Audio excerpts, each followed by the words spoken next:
Hi guys, and welcome back to another tutorial. I hope you all had the chance to take some much needed time off this holiday season and are feeling re-inspired and ready to crush some hair in 2024. Today I'm going to be showing you the process of just a root melt and tone refresh. I posted her hair on my Instagram not too long ago and you guys loved it. It almost hit 1 million views, which was so cool. So thank you if you're over there supporting as well. So after I got her all washed and combed out, I just applied my root melt to begin with in a teardrop section. And now I'm just going through 4 quadrants and I am tapping the product down where those old highlights meet her natural.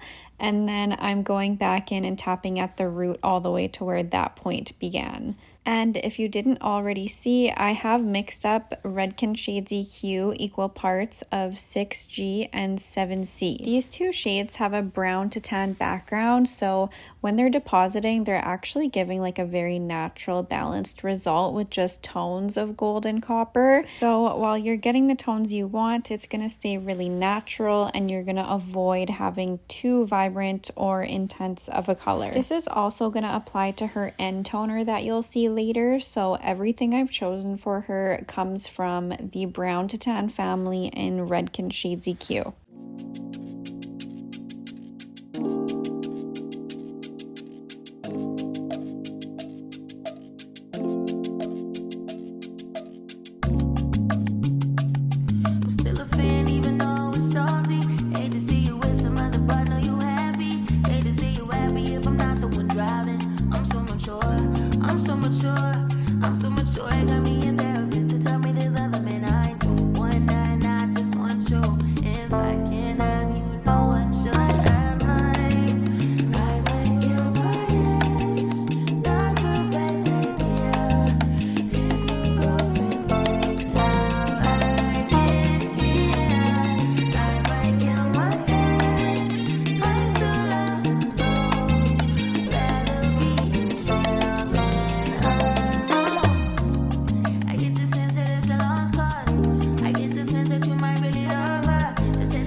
Once everything is applied where it needs to be, this is when I would start my timer for 20 minutes. And then I'm going to take my wet brush and just start to comb and drag everything down. This is going to pre-tone those ends, and if any lines were created during the application process, then they'll be blurred away here.